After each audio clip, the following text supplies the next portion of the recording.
On January 26, 2024, a family of 5 was inside their home on 94th Avenue Northwest in Coon Rapids, Minnesota. The household consisted of a father, a mother, their 20-year-old son, and 2 young children under the age of 5. It was a normal afternoon, with no indication that the family had been targeted or that anything out of the ordinary was about to occur. Shortly after midday, a navy blue Nissan Altima pulled up in front of the residence. 3 men exited the vehicle. 2 of them were wearing UPS-style delivery clothing, and 1 carried a cardboard box. Investigators later confirmed that this was a deliberate disguise intended to lower suspicion and gain access to the home. The suspects had coordinated their appearance and arrival in advance. Surveillance video later obtained by Midwest Crime and not released publicly at the time showed the men calmly walking toward the front door. One of the victims stepped outside, apparently believing the interaction to be a routine delivery.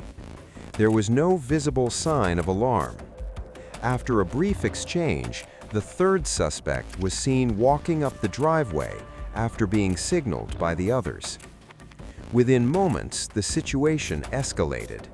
The suspects revealed firearms and forced their way into the home. Inside the house, the suspects began threatening the occupants and demanding money. During this time, the mother, 42-year-old Shannon Patricia Youngworth, managed to dial 911.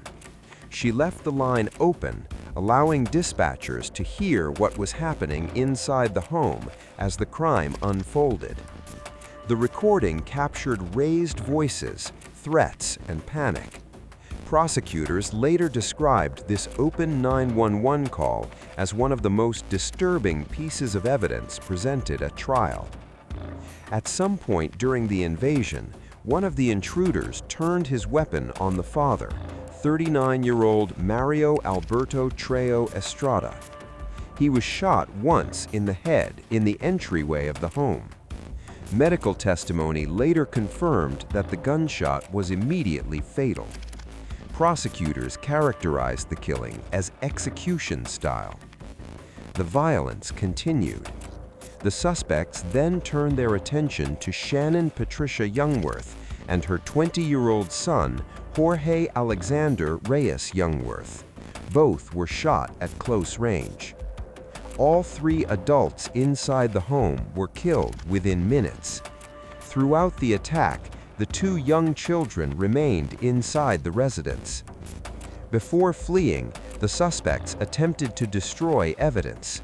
Surveillance footage showed them pulling at cameras and attempting to disable recording devices.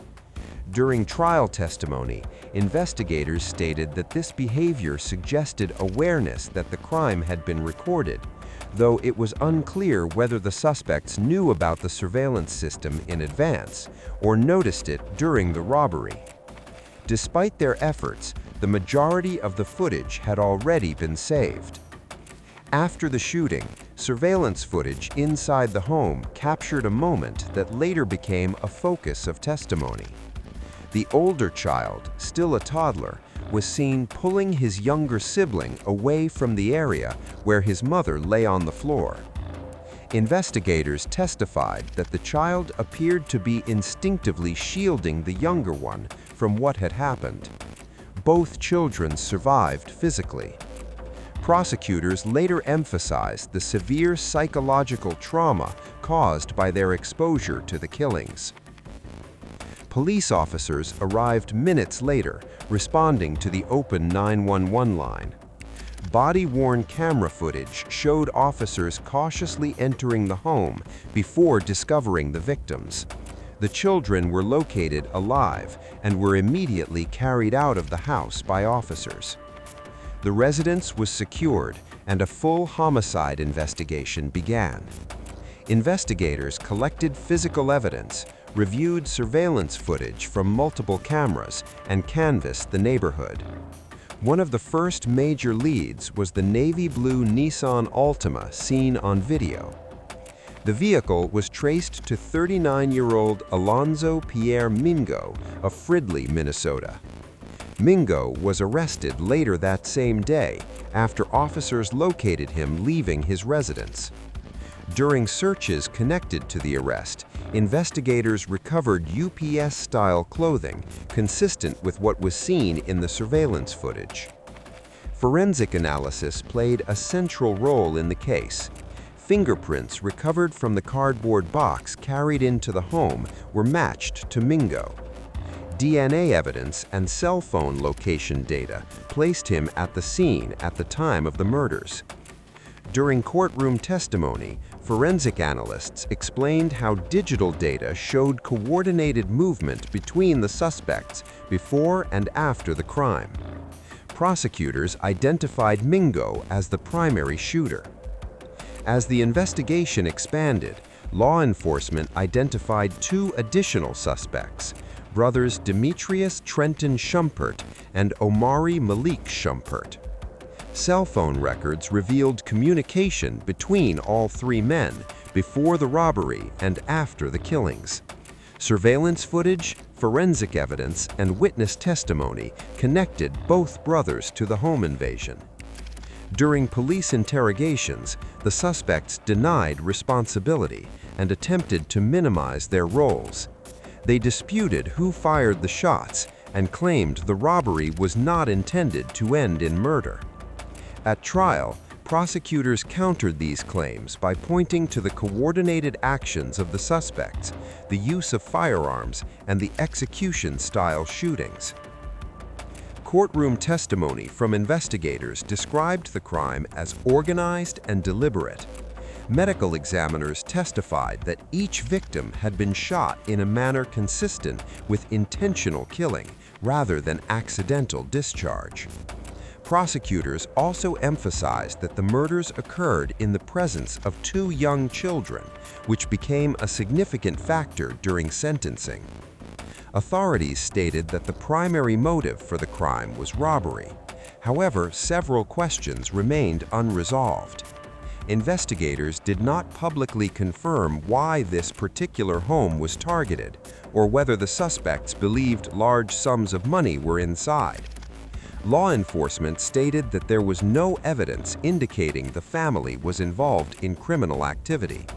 The crime appeared to be either a targeted robbery based on incorrect assumptions or a violent crime of opportunity that escalated rapidly.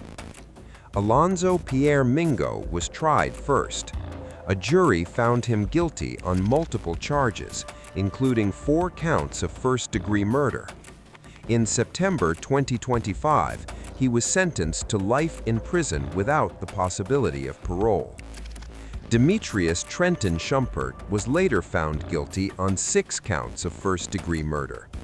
Prosecutors sought an aggravated sentence, citing the extreme cruelty of the killings, the involvement of multiple offenders, and the presence of minor children during the murders. On November 20, 2025, he was found guilty on all counts and scheduled for sentencing in January 2026, where he faced a mandatory life sentence without parole. Omari Malik Shumpert was convicted in December 2025 on 5 counts of first-degree murder, 3 counts of second-degree murder, and 2 counts of aggravated robbery. He was also scheduled to be sentenced in January 2026. The case left a lasting impact on the Coon Rapids community and on the investigators who worked it. 3 members of one family were killed inside their own home in broad daylight.